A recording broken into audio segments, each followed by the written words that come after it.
नमस्कार दोस्तों, आपका हमारे यूट्यूब चैनल मोहल्ला पाठशाला पर स्वागत है। पिछली वीडियो में हम लोगों ने टेंस में क्या देखा कि प्रेजेंट कंटिन्यूअस का स्ट्रक्चर और उसमें जो सिंगुलर सब्जेक्ट होता है उसके साथ कौन सा हेल्पिंग वर्ब यूज़ करेंगे और उसके बाद मेन वर्ब के फर्स्ट फॉर्म में आईएनजी फॉर्म हम लगाते हैं, हम लोगों ने ये देखा था और अफर्मेटिव का एग्जाम्पल भी मैंने समझाया था। आज उसी के आगे हम लोग निगेटिव सेंटेंस देखेंगे। देखो इसमें निगेटिव सेंटेंस क्या है।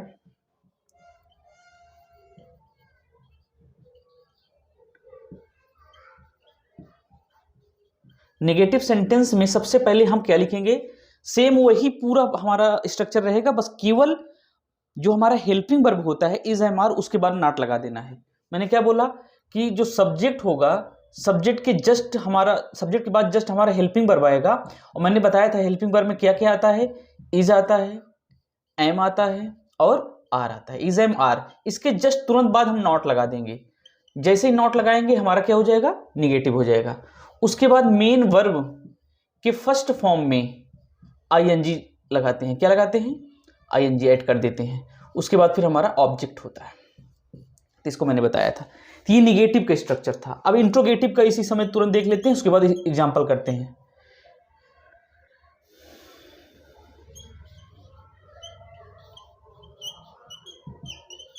इंट्रोगेटिव का स्ट्रक्चर क्या है, सबसे पहले हम हेल्पिंग वर्ब लिखते हैं और हेल्पिंग वर्ब हमारा क्या है, इज है, एम और आर। मैंने क्या बताया, निगेटिव सेंटेंस में सब्जेक्ट के तुरंत बाद helping verb is am are. According to subject, singular subject तब हमारा इज का यूज होगा, आई है तो एम का यूज होगा और प्लूरल सब्जेक्ट यू वी दे और प्लूरल नंबर के साथ हमेशा हम आर का यूज करते हैं। और इसके जस्ट तुरंत बाद नॉट लगाएंगे। उसके बाद मेन वर्ब के फर्स्ट फॉर्म में ING plus object. Same process इसमें है, बस हमको थोड़ा हेल्पिंग वर्ब पहले लिखना है और सब्जेक्ट को बाद में। इंट्रोगेटिव सेंटेंस क्या होता है, helping verb is am are. ये तीनों जो हमारा हेल्पिंग वर्ब होता है प्रेजेंट कंटिन्यूअस में, उसको हम पहले लिखते हैं।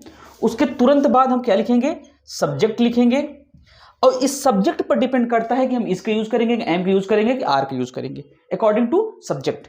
उसके तुरंत बाद हम क्या करेंगे, मेन वर्ब, मेन वर्ब का जो फर्स्ट फॉर्म होता है उसमें हम आईएनजी लगाएंगे।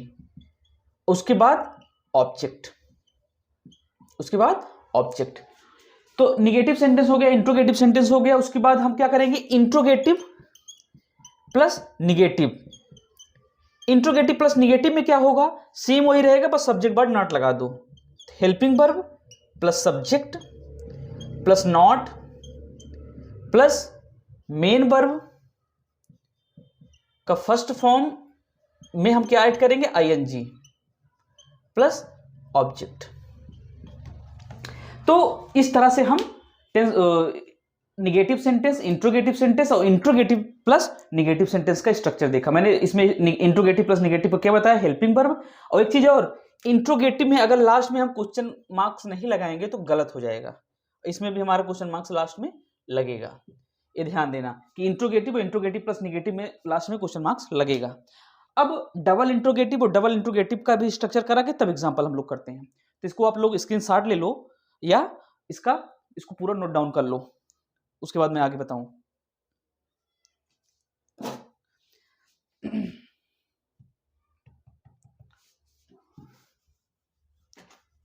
इंट्रोगेटिव देखते हैं। डबल इंट्रोगेटिव में क्या होगा, डबल इंट्रोगेटिव, डबल इंट्रोगेटिव में सबसे पहले हमारा डब्ल्यूएच टाइप, उसके तुरंत बाद हमारा हेल्पिंग वर्ब आएगा, फिर सब्जेक्ट, उसके बाद मेन वर्ब के फर्स्ट फॉर्म में आईएनजी प्लस ऑब्जेक्ट। मेरी इंग्लिश क्लास 8th से ही मैं टेंस वगैरह अच्छे सीख लिया था। मेरे गांव के एक रमेश सर थे, मतलब बहुत बढ़िया अच्छा इंग्लिश पढ़ाते थे। उन्होंने पढ़ाया, तब से मैं आज तक अभी इंग्लिश भूला नहीं, ग्रामर खासकर, तो उन्हीं को पढ़ाया है। मैं उनको हमेशा, मतलब उनका आशीर्वाद हमारे ऊपर है। बहुत मानते भी थे, एकदम मतलब पेरेंट्स की तरह, बहुत अच्छे थे, अभी भी हैं। तो गांव में हैं, कभी जाऊंगा जब तो एक वीडियो उनके साथ बनाऊंगा। बहुत ही अच्छे टीचर इंग्लिश के, हमारे पूरे क्षेत्र में वो पढ़ाते थे, रमेश सिंह। तो देखो आगे, तो double interrogative, WH type plus helping verb plus subject plus main verb के फर्स्ट फॉर्म में आईएनजी प्लस ऑब्जेक्ट। इसके तुरंत बाद डबल इंट्रोगेटिव प्लस इंट्रोगेटिव की बात हम करते हैं। स्ट्रक्चर अभी देख रहे हैं, उसके बाद इसका हम एग्जांपल करेंगे। तो WH टाइप का मतलब मैंने समझाया था, जैसे जो क्वेश्चन वर्ड होते हैं, जब हमारे सेंटेंस में, जब वाक्य के बीच में प्रश्न पूछा जाए, जैसे रमेश घर क्यों नहीं जा रहा है, आशीष खाना क्यों नहीं खा रहा है, तो ये क्यों, कब, कैसे, कहां, ये सब जो प्रश्नवाचक शब्द होता है, ये सेंटेंस वाक्य के बीच में आ जाए तो उसे हम बोलते हैं डबल इंट्रोगेटिव, और उसका स्ट्रक्चर ये है। अब इसमें भी उसी तरह है, WH टाइप के तुरंत बाद हम यूज करेंगे किसका, हेल्पिंग वर्ब का, उसके बाद सब्जेक्ट, फिर नॉट, फिर मेन वर्ब का फर्स्ट फॉर्म में ING ऐड करेंगे प्लस ऑब्जेक्ट, इस तरह से सॉल्व करेंगे। तो डबल इंट्रोगेटिव में WH type plus helping verb मैंने बताया था, हेल्पिंग वर्ब फिर बता दे रहा हूं, इज, एम, आर, और इन तीनों का यूज हम अकॉर्डिंग टू सब्जेक्ट के अकॉर्डिंग इज एम आर का यूज करेंगे। सब्जेक्ट अगर सिंगुलर है तो इज, आई है तो एम, और प्लूरल सब्जेक्ट है तो आर का यूज करेंगे, ठीक। और यहाँ एक WH टाइप का मतलब अभी मैंने समझाया कि जो क्वेश्चन वर्ड होते हैं, जैसे who, what, why, when, how, तो इस तरह से जो WH टाइप के वर्ड होते हैं उसको हम WH टाइप बोलते हैं। तो ये समझ में आया यहां तक। इसमें भी क्वेश्चन मार्क्स लास्ट में लगेगा, अगर क्वेश्चन मार्क्स नहीं लगा रहे हो तो ये गलत माना जाएगा। अब इस पे थोड़ा हम लोग प्रैक्टिस करते हैं, उसके बाद ये टेंस खत्म, फिर नेक्स्ट लेक्चर में हम लोग पढ़ेंगे प्रेजेंट परफेक्ट टेंस। तो अभी एग्जांपल करा देता हूं बस 3-4, उसके बाद फिर इसको यहीं पर खत्म करते हैं हम लोग। एग्जाम्पल में देखो, पहले हम अफर्मेटिव को उठाएंगे, एक अफर्मेटिव का देखेंगे, उसके बाद फिर उसी का हम निगेटिव बनाएंगे, फिर इंट्रोगेटिव बनाएंगे, फिर इंट्रोगेटिव प्लस निगेटिव बनाएंगे, फिर डबल इंट्रोगेटिव बनाएंगे, उसके बाद फिर डबल इंट्रोगेटिव प्लस निगेटिव बनाएंगे। अब देखो अफर्मेटिव, एक सेंटेंस लेता हूं, जैसे कि मान लो मैंने लिखा कि सचिन मैदान में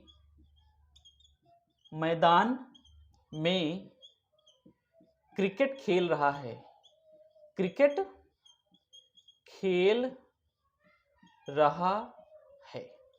मैंने यहां पर लिखा सचिन मैदान में क्रिकेट खेल रहा है। तो यहां पर क्या इससे हमको पता चला कि यहां पर किसी सचिन के बारे में बात हो रहा है। तो जब कभी किसी नाम, मतलब सब्जेक्ट में नाम दिख जाए तो समझ लो वो सिंगुलर सब्जेक्ट है। कैसा सब्जेक्ट है, सिंगुलर, और सिंगुलर सब्जेक्ट साथ हमेशा इज का यूज करेंगे प्रेजेंट कंटीन्यूअस टेंस में, याद रखना। तो अफर्मेटिव है।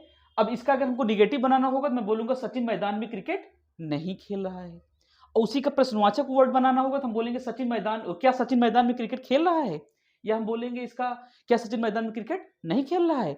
और अगर डबल इंट्रोगेटिव बनाना है तो सचिन मैदान में क्रिकेट क्यों खेल रहा है, या सचिन मैदान में क्रिकेट कहां खेल रहा है, ऐसे हम बनाएंगे प्रश्नवाचक वर्ड। तो आइए अब इसका हम ट्रांसलेशन करते हैं। तो इसका ट्रांसलेशन होगा सचिन, SACHIN, सचिन। अब हमारा सचिन सिंगुलर है तो सचिन के साथ इज आएगा, क्या आएगा, इज, सचिन इज।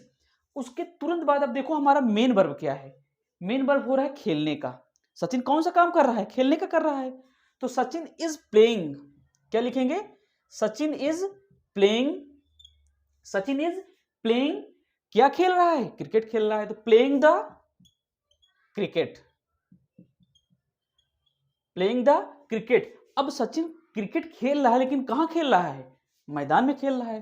तो Sachin is playing the cricket in the ground, में है इसलिए यहां पर इन का यूज होगा, इन द ग्राउंड। तो इसका पूरा सेंटेंस अफर्मेटिव का कंप्लीट हो गया कि Sachin is playing the cricket in the ground. अब इसी का निगेटिव बनाना है तो हम क्या लिख देंगे, सचिन, बस केवल हमको क्या करना है, इज, जो हमारा helping verb is am are होता है उसके बाद नॉट लगाते हैं। तो Sachin is not playing the cricket in the ground. उसी तरह इंट्रोगेटिव में क्या करना है, बस वही हमको हेल्पिंग वर्ब पहले लिख देना है। हेल्पिंग वर्ब हमारा क्या है, इज सचिन, उसके तुरंत बाद सब्जेक्ट आ जाएगा, इज सचिन, उसके बाद मैं क्या करूंगा, प्लेइंग लिखूंगा, playing the cricket in the ground, और लास्ट में हम क्या करेंगे, क्वेश्चन मार्क्स लगा देंगे। मैंने क्या बोला, इज सचिन। देखो सब्जेक्ट जो हमारा होता है हेल्पिंग वर्ब बाद आता है इंट्रोगेटिव में, और मेन वर्ब का फर्स्ट फॉर्म में आईएनजी तो होगा ही। द क्रिकेट कहाँ खेल रहा है, इन द ग्राउंड, उसके बाद लास्ट में क्वेश्चन मार्क्स लगा दो। उसी तरह इंट्रोगेटिव प्लस निगेटिव में सब सेम रहेगा, केवल हमको सब्जेक्ट की यहां जैसे मैंने लिखा इज सचिन नॉट, सब्जेक्ट के तुरंत बाद नॉट लगा दो तो इंट्रोगेटिव प्लस निगेटिव हो जाएगा। Is Sachin not playing the cricket in the ground, question marks. Same पूरा सेंटेंस वही है। डबल इंट्रोगेटिव में क्या है, डबल इंट्रोगेटिव मैंने कहा अपने आप से क्वेश्चन करो उसमें कि सचिन मैदान में क्रिकेट क्यों खेल रहा है, या सचिन मैदान में क्रिकेट कहां खेल रहा है। तो मान लो मैंने कहां लिखा, तो जो वर्ड कहां है या क्यों है कैसे है, तो उसका मीनिंग पहले हम करते हैं। तो कहां का इंग्लिश क्या होता है, वेयर। अब इसके तुरंत बाद हमारा हेल्पिंग वर्ब यूज होगा, वेयर। हेल्पिंग वर्ब क्या है, इज एम आर, तो सब्जेक्ट हमारा सिंगुलर है तो यहां किसका यूज होगा, इज का यूज होगा। तो वेयर इज, वेयर इज, अब सब्जेक्ट लिखेंगे सचिन, उसके बाद फिर playing the cricket in the ground, last में क्वेश्चन मार्क्स। उसी तरह डबल इंट्रोगेटिव में बस हमको सब्जेक्ट के बाद, सचिन के बाद क्या कर देना है, सचिन के बाद लगा देना है नॉट। तो यहां क्या लिखेंगे, where is Sachin not playing the cricket in the ground, question marks. तो इस तरह से affirmative, negative, interrogative, interrogative plus negative, double interrogative हम लोगों ने सीखा। अब यहां पर जो आप लोगों को ना समझ में आए कमेंट करो, फिर से और अच्छे समझाऊं। तो आज हमारा प्रेजेंट कंटिन्यूअस खत्म। अब हम नेक्स्ट वीडियो में, नेक्स्ट लेक्चर में देखेंगे प्रेजेंट परफेक्ट टेंस। ठीक, थैंक यू सो मच।